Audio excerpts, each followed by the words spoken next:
Now here is another English lesson for the Cambridge 2 students. Again, today we'll be discussing your reading paper and section 1 of your reading paper, that is reading for ideas. And this passage specifically I've taken for your practice from your textbook Oxford Progressive English, book 10 from page 126, and the name of the lesson is Leopards of the Goliath Forest. Now before we move on to the details of the lesson, let's have a look at the lesson objectives.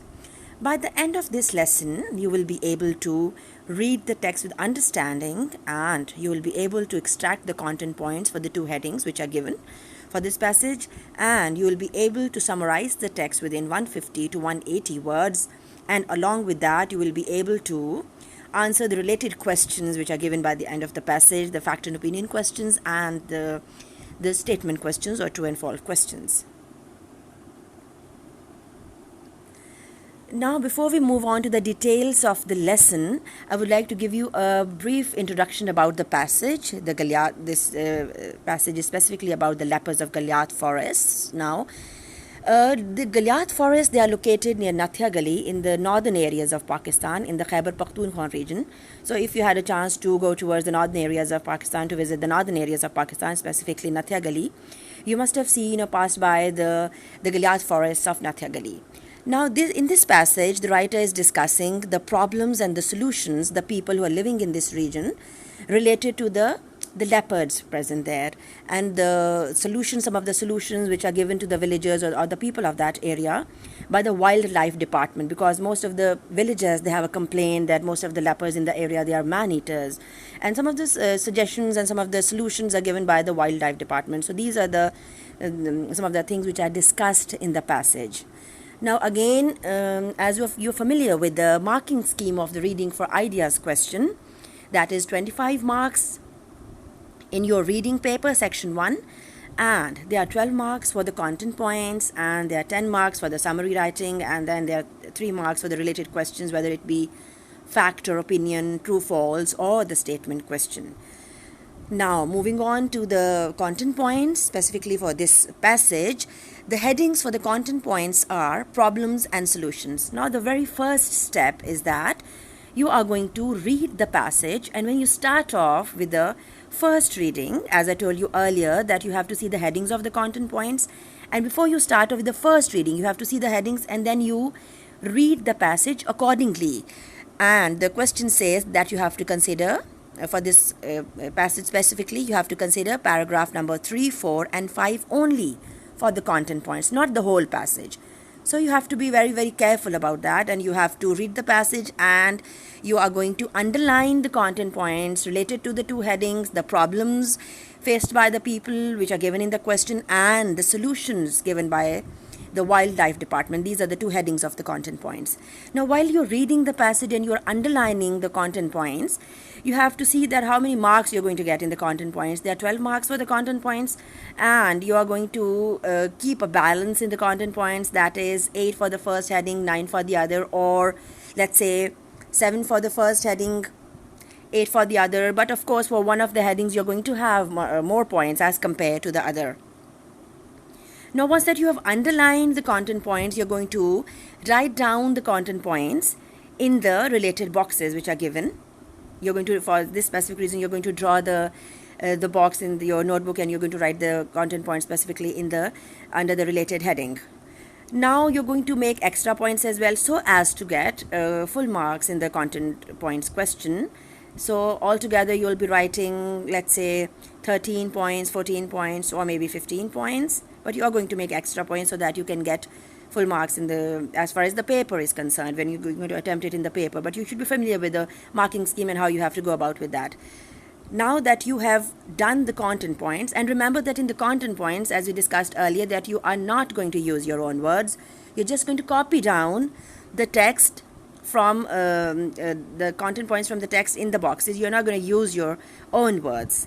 Now, after that, you are done with the content points, and you're going to move on to the next question, that is the summary writing question. Now, since that you are familiar with the marking scheme of the summary writing question, as far as the CIEs are concerned, there are 10 marks for the summary writing question, and the examiner is going to check you for the 5 marks for accuracy in language and 5 marks for use of own words.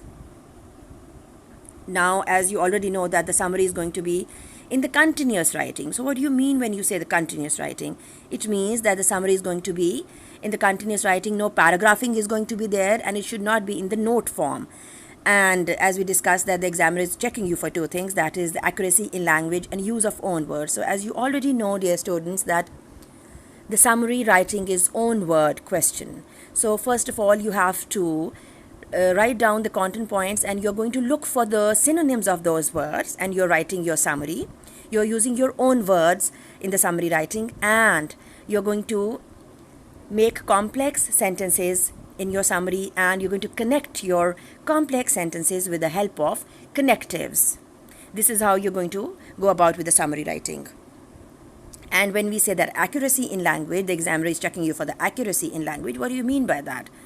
Of course, that accuracy in language means that you're going to have correct sentence construction, and you're not going to make any spelling errors, and you're going to punctuate your sentences properly. You're going to see that there are not going to be any verb errors, there are not going to be any tense errors there, and the connectives are effectively used, of course, in your summary. So this is how the accuracy in language would be covered, and the use of own words would be covered. And the beginning line of the summary is always given in the passage, is always given for this question, as well as in the paper is always given there. And so when you're going to count your words, and you're going to have the word count of your summary, and you have to count your the words, the 10 words already given in the question, that would be included in your word count. Now, after having done the summary writing, you're going to move on to the related questions, and for this passage specifically, they have given you from paragraph number 1, you're going to select one fact and one opinion.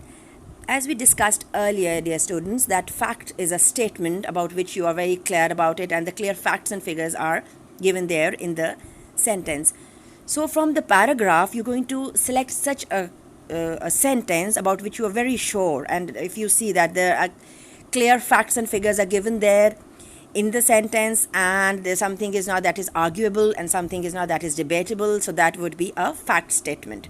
So about a sentence, when you're very sure about it, you're going to select for such a sentence. Similarly, for the opinion question, as I told you earlier in the previous lesson, that mostly the first and the last sentence of your the passage of the specific paragraph from which you have to select your opinion, the first or the last sentence may be the opinion, but of course the opinion is the writer's opinion, and you just that could be made clear from the fact that you agree with the writer or you don't agree with the writer, but that is the writer's opinion.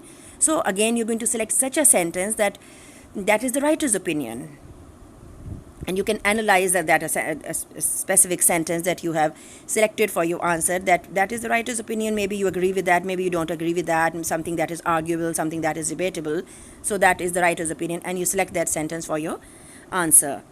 Similarly, the true and false questions or the MCQs, you're going to read the specific paragraph, or if it is from the whole passage, you have to do it very sensibly, and you have to go about with all the questions. This is how the marking scheme of the question, this is how you have to go about with the reading for ideas specifically for this passage. Now let's have a recap of today's lesson, that what have we learned today. We have practiced reading for ideas, and what have we learned today? In the recap, we'll see that we have read the text with understanding, we have read the passage with understanding, and we have extracted the content points under the two headings, that is the problems and the solutions related to the passage, the problems that which is created by the leopards of the Galyat forest, and the solutions, some of the solutions given by the wildlife department to the people or the villagers living there. And we have written the content points under the two headings. After having done that, we have summarized, we have considered our content points, and then we have summarized the whole passage after having considered the content points, and we've written the summary within 150 to 180 words, and we have discussed the technicalities of summary writing earlier. And then we have attempted the rest of the questions related to the passage, the fact and opinion questions and the true and false questions, and this is how you have to go about with the reading for ideas.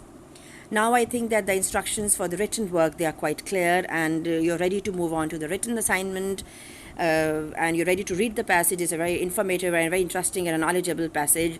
You'll enjoy reading it. Thank you so much.